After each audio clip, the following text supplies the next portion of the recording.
In the shadowed corridors of dimensional reality, where identity dissolves and archetype reigns, there exists a class of beings known only as the eyes, small in stature, yet immense in implication. These creatures are cloaked in absolute black robes that erase all trace of individuality, and conical headpieces with only to void-like holes for vision. They speak, but we rarely hear them. Their voices are not carried by air, but by vibration, by resonance, by the subtle shifts in dimensional pressure that only the attuned can detect. What they say is not for the masses. It is encoded, encrypted, and often meant for entities beyond our comprehension. But observation is never neutral. The eyes are not born, they are assigned. Their robes are not garments, but symbols, a metaphysical uniform that strips away ego, history, and selfhood. In this erasure, they become pure function. Their cone-shaped heads suggest a narrowing of perception, a funneling of awareness toward a singular task. Observation, they do not emote. They do not intervene. They witness. And herein lies the paradox. Behind the veil beyond the dimensional membrane that separates the seen from the unseen, the eyes operate in liminal zones. They traverse astral corridors, historical echoes, and mythic distortions. Their tasks vary by realm. In astral planes, they monitor soul fragmentation and dimensional leakage.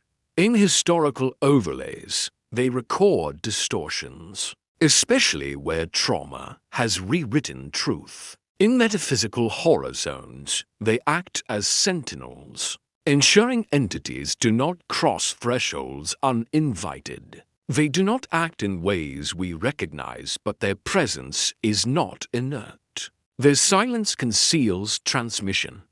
They receive orders from beyond perception, nudging events, shaping outcomes, and influencing choices without ever stepping into view. Whether they aid or hinder depends not on morality, but on the intent of the force they serve. Some traditions claim the eyes serve the eye of God, a divine surveillance force that sees all, judges all, and remembers everything. In this view, the eyes are holy auditors, collecting data for cosmic reckoning. Others argue they serve a darker force, a dimensional intelligence that mimics divinity, but enforces control. In this reading, the eyes are agents of suppression, ensuring autonomy never breaches containment. Still others believe the eyes have no allegiance. They are ancient remnants of a forgotten system, neither good nor evil, but bound by a code older than morality. Yes, they report, but not in language. Their reports are vibrational imprints, data encoded in dimensional resonance. These imprints are absorbed by higher intelligences, whether divine, systemic, or parasitic.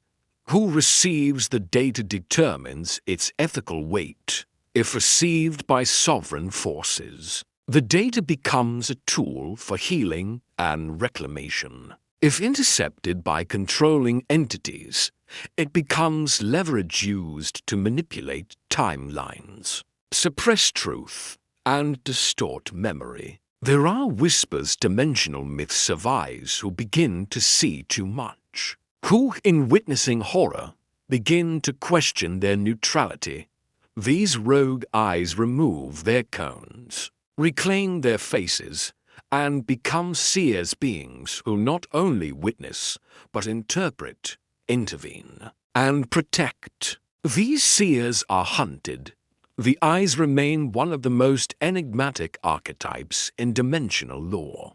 Are they guardians of truth or enforcers of silence? Do they serve the eye of God or resist it from within? Perhaps the real question is not what they see, but what they choose not to reveal.